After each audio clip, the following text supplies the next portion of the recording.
ಇನ್ನು ಧರ್ಮಸ್ಥಳ ಬುರುಡೆ ಪ್ರಕರಣದಲ್ಲಿ ಮತ್ತೊಂದು ಟ್ವಿಸ್ಟ್ ಸಿಗ್ತಾ ಇದೆ. ಎಸ್ಐಟಿ ಕೈ ಸೇರಿದೆ ಬುರುಡೆಗಳ ಎಫ್ಎಸ್ಎಲ್ ರಹಸ್ಯ.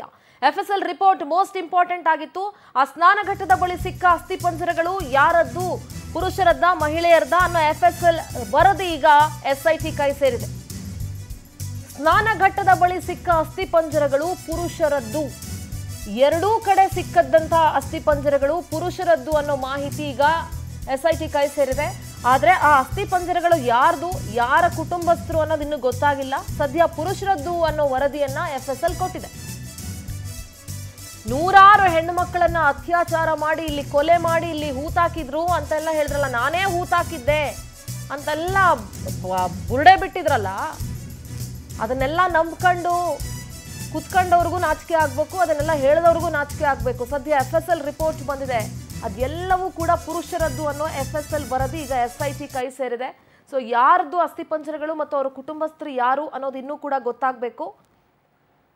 ನಮ್ಮ ಪ್ರತಿನಿಧಿ ರೂಪೇಶ್ ಧರ್ಮಸ್ಥಳದಿಂದ ನೇರ ಸಂಪರ್ಕದಲ್ಲಿ ಜಾಯ್ನ್ ಆಗ್ತಾ ಇದ್ದಾರೆ. ರೂಪೇಶ್, ಈ ಬುರುಡೆ ಗ್ಯಾಂಗ್ಗೆ ಈ ಪ್ರಕರಣಕ್ಕೆ ಟ್ವಿಸ್ಟ್ ಮೇಲೆ ಟ್ವಿಸ್ಟ್ ಸಿಗ್ತಾ ಇದೆ. ಒಂದ್ ಕಡೆ ಅವರೇ ಕೊಟ್ಟಂತ ದೂರನ್ನ ರದ್ದು ಮಾಡಿ ಅಂತ ಹೈಕೋರ್ಟ್ ಮೊರೆ ಹೋಗಿದ್ದಾರೆ.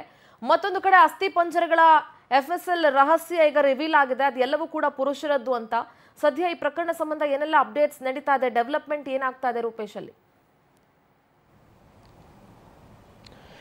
ಸಿಂಧೂರ, ಈ ಪ್ರಕರಣಕ್ಕೆ ಸಂಬಂಧಪಟ್ಟಂತೆ ಮೊದಲು ಯಾಕಂತ ಹೇಳಿದ್ರೆ ತಾಂತ್ರಿಕವಾಗಿರ್ತಕ್ಕಂಥ ಎವಿಡೆನ್ಸ್ ಗಳನ್ನ ತೆಗೆದುಕೊಂಡು ಬಂದ್ರು. ಮಹತ್ವದ ಎವಿಡೆನ್ಸ್, ಚಿಹ್ನೆಯ ತಂದಂತ ಎವಿಡೆನ್ಸ್, ತಲೆಬುರುಡೆ ಇರಬಹುದು, ಅದೇ ರೀತಿ ಚಿಹ್ನೆಯ ಹುಡುಕಿ ಕೊಟ್ಟಂತ ಒಂದಿಷ್ಟು ತಲೆಬುರುಡೆಗಳಿರ್ಬಹುದು, ಅಸ್ಥಿಪಂಜರಗಳಿರ್ಬಹುದು, ಇವೆಲ್ಲವೂ ಕೂಡ ಕೇಸ್ನಲ್ಲಿ ಮಹತ್ವದ ಸಾಕ್ಷಿಗಳು. ಹೀಗಾಗಿ ಕೇಸ್ ಇಟ್ಕೊಂಡು ನಿರೂಪಿಸ್ಬಿಡ್ಬಹುದು, ಧರ್ಮಸ್ಥಳದ ಎಷ್ಟು ಅನಾಚಾರಗಳಾಗಿದೆ ಅಂತೇಳಿ ನಂಬಿಸ್ಬಿಡ್ಬಹುದು ಅಂತೇಳಿ ಅಂದುಕೊಂಡಿದ್ರು. ಆದ್ರೆ ಎಲ್ಲವೂ ಕೂಡ ಯಾಕಂದ್ರೆ ಮೇಲ್ನೋಟಕ್ಕೆ ಒಂದು ಅಭಿಪ್ರಾಯ, ಅವರಿಗೆ ತನಿಖೆ ಆಗೋದು ಬೇಕಾಗಿರಲಿಲ್ಲ, ಶಿಕ್ಷೆ ಆಗೋದು ಬೇಕಾಗಿರಲಿಲ್ಲ, ಒಂದು ಅಭಿಪ್ರಾಯ ಮೂಡಿಸಬೇಕು ಅಂತೇಳಿ ಇತ್ತು. ಹೀಗಾಗಿ 25 ವರ್ಷದ ಮಹಿಳೆಯರ ಶವಗಳು ಅಂತ ಹೇಳಿ ಬಿಂಬಿಸಲಾಗಿರತಕ್ಕಂತ ಈ ಒಂದು ಶವಗಳಲ್ಲಿ ಯಾವ ರೀತಿಯಾಗಿತ್ತು ಅಂತ ಹೇಳಿ ನೋಡಿದ್ರೆ ಇಲ್ಲಿಗ ಎಫ್ಎಸ್ಎಲ್ ವರದಿ ಕೂಡ ಬಂದಿದೆ. ಎಫ್ಎಸ್ಎಲ್ ವರದಿಯನ್ನು ತರಿಸಿಕೊಂಡಿದೆ. ಹೀಗಾಗಿ ಅಂದ್ರೆ ಕಳೆಬರ ಸಿಕ್ಕಿತ್ತು, ಒಂದಿಷ್ಟು ಮೂಳೆಗಳು ಸಿಕ್ಕಿತ್ತು. ಆ ಮೂಳೆಗಳು ಯಾರ್ದು ಅಂತೇಳಿ ಪ್ರಶ್ನೆಗಳನ್ನ ಹುಡುಕಿ ಹೊರಟಾಗ ಅದು ಪುರುಷನ ಅಂತೇಳಿ ಸ್ಪಷ್ಟವಾಗಿ ಗೊತ್ತಾಗ್ತಾ ಇದೆ. ಅದೇ ರೀತಿ ಇವ್ರು ಹೇಳೋ ಪ್ರಕಾರವಾಗಿ ಮಹಿಳೆಯರದು ಅದು ಕೂಡ ಅತ್ಯಾಚಾರ ಆಗಿದೆ ಅಂತ ಹೇಳಿಕ್ಕೆ ಯಾವುದೂ ಕೂಡ ಸಿಕ್ಕಿರಲಿಲ್ಲ. ಹೀಗಾಗಿ ಪುರುಷನದ್ದು ಅನ್ನೋದು ದೃಢ ಆಗ್ತಾ ಇದೆ. 2 ಅಸ್ಥಿಪಂಜರಗಳು ಸಿಕ್ಕಿತ್ತು, ಎರಡೂ ಕೂಡ ಪುರುಷನದ್ದು ಅಂತ ಹೇಳಿ ಆಗ್ತಾ ಇತ್ತು.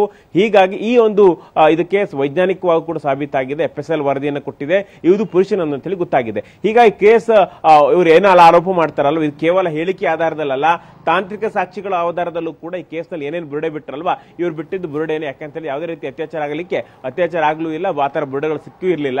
ಹೀಗಾಗಿ ಕೇಸ್ ಸಂಬಂಧಪಟ್ಟಂತೆ ಮತ್ತೊಂದಿಷ್ಟು ಟ್ವಿಸ್ಟ್ ಅಂಡ್ ಟರ್ನ್ ಈ ಎಫ್ಎಸ್ಎಲ್ ವರದಿ ಕೊಟ್ಟಿದೆ. ಹೀಗಾಗಿ ಈ ಒಂದು ವರದಿಯನ್ನು ಆಧರಿಸಿಕೊಂಡು ಎಫ್ಎಸ್ಎಲ್ ಎಸ್ಐಟಿಗೆ ವರದಿಯನ್ನು ಕೊಟ್ಟಿದ್ದು. ಎಸ್ಐಟಿ ಆಧಾರದಲ್ಲೂ ಕೂಡ ತನಿಖೆಯನ್ನು ಮಾಡುತ್ತೆ. ಹೀಗಾಗಿ ಪುರುಷನ ಹೇಳಿಕೆ ಯಾರ್ದು ಅಂತೇಳಿ ಐಡೆಂಟಿಫೈ ಮಾಡಲಿಕ್ಕೆ ಡಿಎನ್ಎ ಕೂಡ ಸಿಕ್ಕಿರ್ಲಿಲ್ಲ. ಹೀಗಾಗಿ ತಲೆಬುರುಡೆ ಆಧಾರದಲ್ಲಿ ಯಾರ್ದು ಅಂತ ಹೇಳಿದ ಕಷ್ಟ. ಹೀಗಾಗಿ ಈ ಸತ್ಯದ ಯಾವ ಸ್ವರೂಪದಲ್ಲಿ ಯಾರ್ದು, ಯಾವ ಲಿಂಗದ್ದು ಅಂತ ಹೇಳಿ ಹೇಳಿಕ್ ಮಾತ್ರ ಸಾಧ್ಯ ಆಗುತ್ತೆ ಅನ್ನೋದನ್ನು ಕೂಡ ವರದಿಯಲ್ಲಿ ಕೊಟ್ಟಿದೆ ಸಿಂಧೂರ. ಓಕೆ ರೂಪೇಶ್, ಥ್ಯಾಂಕ್ ಯು ನಿಮ್ಮೆಲ್ಲ ಡೀಟೇಲ್ಸ್ಗಾಗಿ.